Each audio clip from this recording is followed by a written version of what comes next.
www.mozamali.com let's suppose, ठीक है, आप लोगों ने टाइप किया।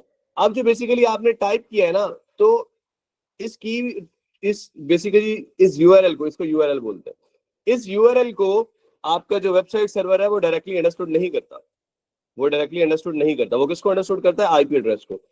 तो बेसिकली ये क्या करके देता है आपको? आईपी एड्रेस जनरेट करके देता है, जिसके बदौलत आप लोग इंटरनेट यानी कि ब्राउजर जो आपका है उसके साथ आप लोग कम्युनिकेट कर पाए, ठीक है, इंटरनेट ब्राउजर के साथ कम्युनिकेट कर पाए, ठीक है, क्योंकि उसको कम्युनिकेशन के लिए आईपी एड्रेस की रिक्वायरमेंट होती है, उसको यूआरएल को वो नहीं पहचानता। तो डीएनएस सर्वर हमें क्या प्रोवाइड करके देता है? आईपी एड्रेस प्रोवाइड करके देता है, ठीक है। तो इसको हम लोग कैसे डिफाइन करेंगे? हम बोलेंगे इज अ सिस्टम, ठीक है, is a system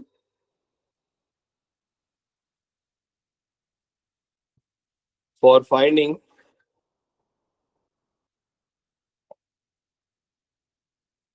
IP addresses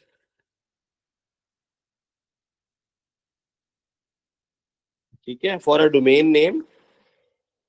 किसके लिए बेटा मैंने कहा? डोमेन नेम के लिए, गिवन इन यूआरएल, जो कि आपके पास यूआरएल में गिवन है, ठीक है जी। लेट्स सपोज हम लोग कोई यूआरएल यहाँ पे लिख के देखते हैं। लेट्स सपोज हमारे पास एक यूआरएल है। यूआरएल क्या है जी हमारे पास? लेट्स सपोज आपने कहा www डॉट, ठीक है, education dot let's suppose MA.com, ठीक है, .pk, लेट्स सपोज आपने ये लिख दिया, ठीक है। इस बेसिकली यूआरएल को कन्वर्ट करने के लिए, मतलब यूआरएल, अब अगर हम कहें यूआरएल इनटू, ठीक है, ये यूआरएल था, यूआरएल, ठीक है, into an IP address, N IP address. IP address से क्या मुराद है आपके पास? आईपी एड्रेस से क्या मुराद है? ठीक है, आईपी एड्रेस से आपके पास क्या मुराद है? ठीक है, जैसे आपने कहा 198.68.0.1 एक आईपी एड्रेस जनरेट आपको करके, ठीक है। क्यों? ये बेसिकली आईपी एड्रेस को आपका कंप्यूटर क्या करता है? ठीक है, आईपी एड्रेस को आपका कंप्यूटर जो है वो अंडरस्टैंड करता है।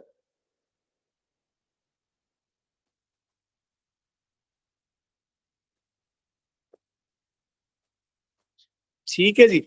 अब आपके पास डीएनएस सर्वर जो है ना, वो जरूरी नहीं है कि वही को, वो मोर देन वन हो सकता है। तो डीएनएस सर्वर जो है बेसिकली इन्वॉल्व हो सकता है मोर देन 2 सर्वर, ठीक है, मोर देन 1 सर्वर। तो इसको भी मेंशन कर लेते हैं कि डीएनएस सर्वर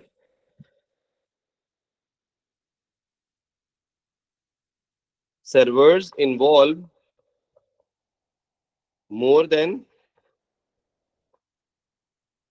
1 सर्वर, एक सर्वर से ज्यादा हो सकता है। अभी मैं इसकी एग्जांपल भी दूंगा आपको, और लेट्स सपोज ये सारी लिखवा भी दूंगा, ठीक है। इंपॉर्टेंट टॉपिक है और इंटरेस्टिंग टॉपिक है, ठीक है।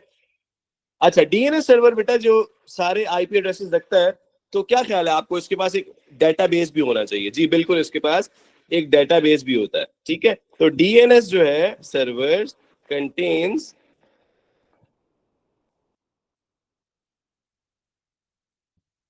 ठीक है अ डेटाबेस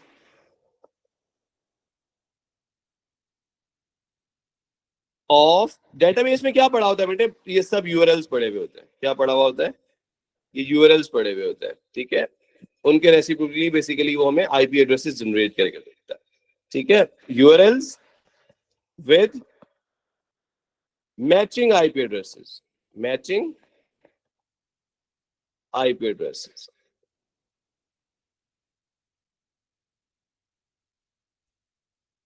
ठीक है जी। अब बेसिकली मुझे आपको इसकी एग्जांपल भी देनी है, और एग्जांपल के बाद आप लोग कहेंगे तो मैं आपको लाइन बाय लाइन जो है लेट्स सपोज लिखवा भी दूंगा। अब डीएनएस सर्वर जो है बेटा वो आपके पास काम कैसे करता है, इसको जरा समझिए। लेट्स सपोज आप अपने सिस्टम के ऊपर एक, अपने सिस्टम के ऊपर लेट्स सपोज आप लोग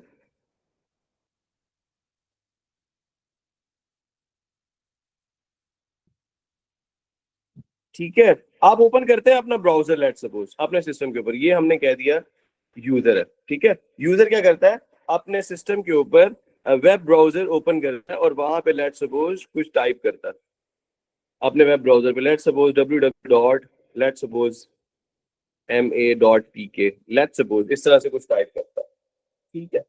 तो यूजर क्या करता है, ओपन करता है ब्राउजर एंड टाइप करता है उसके अंदर। फर्स्ट ऑफ ऑल क्या काम कर रहा होता है, ये अपने पास आप लोग लिख भी सकते हैं, तो मैं बाद में भी आपको मेंशन कर दूंगा ये चीजें, ठीक है। तो फर्स्ट ऑफ ऑल ये क्या कर रहा होता है, ठीक है, आपके पास ओपन करता है ब्राउजर और टाइप करता है यूआरएल, ठीक है।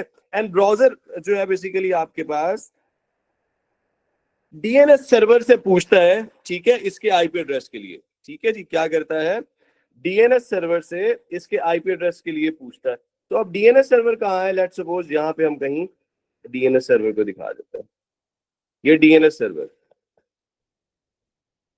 अच्छा, इसको हम नेम दे देते हैं 1 का, क्योंकि मोर देन 1 हमारे पास सर्वर हो सकता है, ठीक है जी। तो नंबर 1 पे आपने क्या किया, यहाँ पे आईपी एड्रेस टाइप किया। तो फिर इसके बाद ये क्या करेगा, नंबर 2 पे डीएनएस सर्वर से आईपी एड्रेस के बारे में पूछेगा। अब आईपी एड्रेसेस जो है, जो यूआरएल है, वो मैच करेगा अपने डेटाबेस में डीएनएस सर्वर 1 कि क्या इसके पास ये आईपी एड्रेस है पर्टिकुलर। अब लेट्स सपोज इसके पास आईपी एड्रेस नहीं होता, तो फिर ये क्या करता है, ये बेसिकली करता है आपके पास एक और दूसरे सर्वर को रिक्वेस्ट करता है। अब हमने क्या कहा कि मोर देन 1 सर्वर हो सकते हैं, तो ये लेट्स सपोज हमारे पास डीएनएस सर्वर है 2, ठीक है, डीएनएस सर्वर 2। अब यहाँ क्या करेगा, यहाँ से वो रिक्वेस्ट जो है उससे करेगा, डीएनएस सर्वर 1 जो है 2 से करेगा, ठीक है।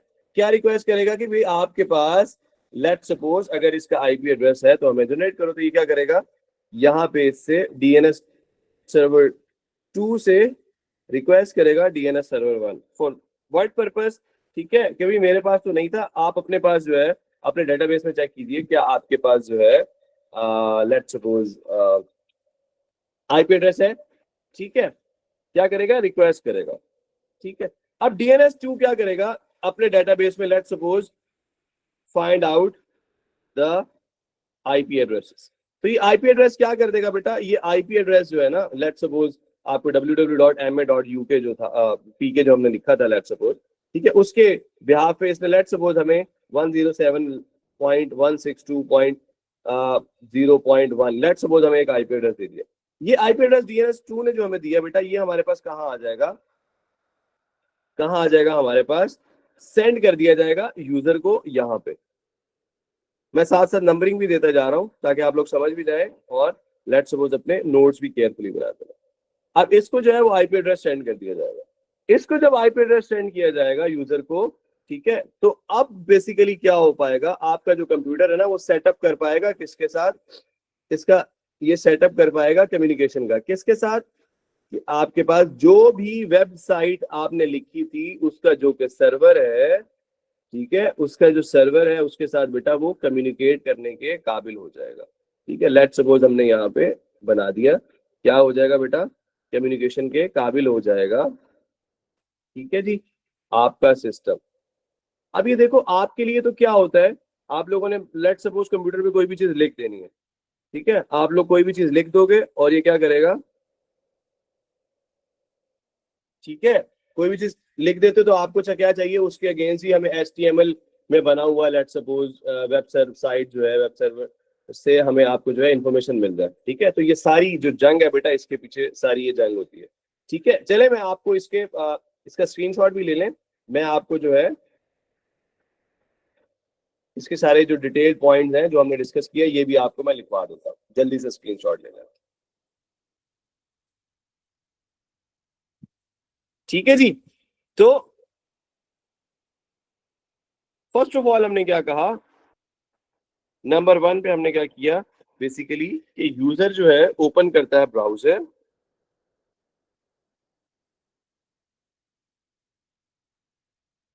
And type in URL. URL क्या होता है बेटा, मैंने आपको बता दिया, लेट्स सपोज आप www कुछ भी लिखते हैं, और क्या करता है, एंड ब्राउजर क्या करता है, आस्क फ्रॉम डीएनएस सर्वर। कौन सा डीएनएस सर्वर था, 1 था। किस लिए पूछता है भाई, आईपी एड्रेस के लिए, कि आपके पास आईपी एड्रेस है कोई इससे रिलेटेड, ठीक है। अब लेट्स अज्यूम करें, हम लोग अज्यूम कर लें, क्या अज्यूम कर लें कि आपके पास जो है डीएनएस सर्वर 1 के पास, डीएनएस सर्वर जो है वो 1 वो फाइंड नहीं कर सका अपने पास आईपी एड्रेस को, ठीक है, कहां पे, अपने डेटाबेस में। तो फिर वो क्या करेगा, क्या करेगा, डेटाबेस या और आपकी जो मेमोरी होती है कैशी मेमोरी, कैशी मेमोरी के अंदर, ठीक है, तो ये क्या करेगा, इसको क्या कर देगा, सेंड कर देगा कहां पे,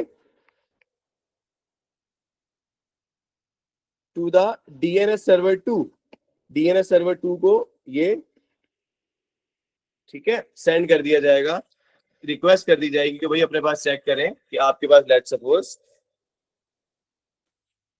ठीक है, को रिक्वेस्ट भेजी जाएगी, send to the DNS server 2, ठीक है, क्या सेंड कर दिया जाएगा, रिक्वेस्ट सेंड कर दी जाएगी।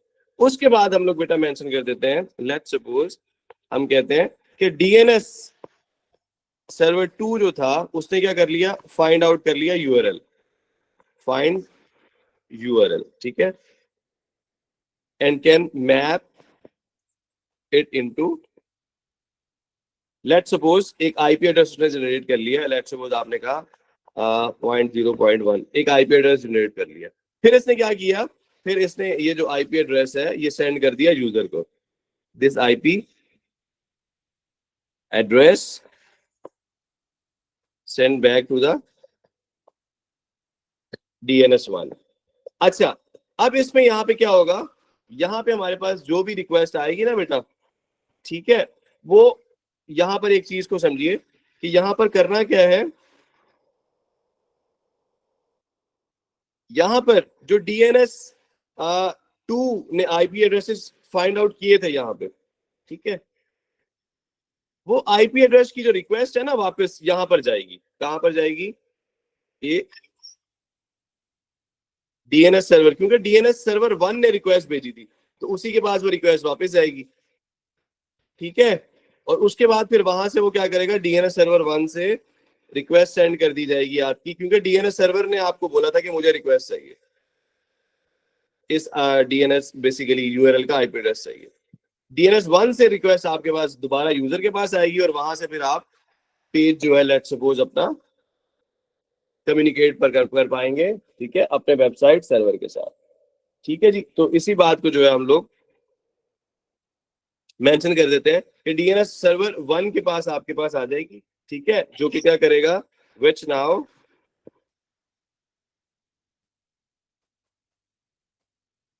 दिस आईपी एड्रेस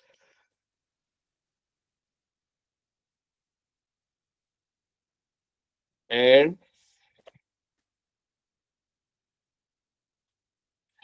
जो इसका यूआरएल होगा, ठीक है, बेसिकली आपका जो भी यूआरएल होगा, ठीक है, उसको सेंड कर देगा, which now puts this IP address, ठीक है, अच्छा, which now put this IP address and URL, ठीक है जी। तो लेट्स सपोज जो भी आपका यूआरएल था, ठीक है, उसको एसोसिएट कर देगा इनटू द यूआरएल, इट्स कैशी या डेटाबेस में जो भी है, ठीक है। उसके बाद बेटा क्या होगा,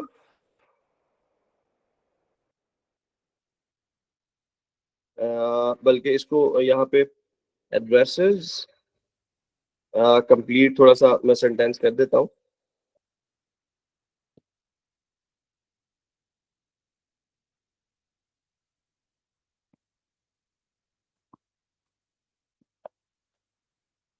एसोसिएटेड यूआरएल इनटू इट्स, बेटा या तो कैशी में चले जाते हैं या तो डेटाबेस में चले, ठीक है जी।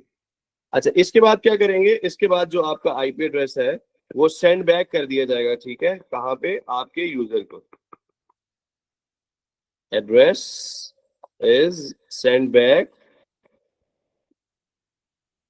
To user. अच्छा, अब जब यूजर को आईपी एड्रेस मिल गया तो क्या हो जाएगा, आपका जो कंप्यूटर होगा, ठीक है, तो द कंप्यूटर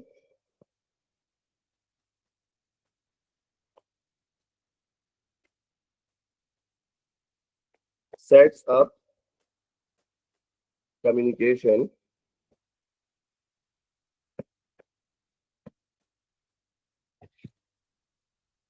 विद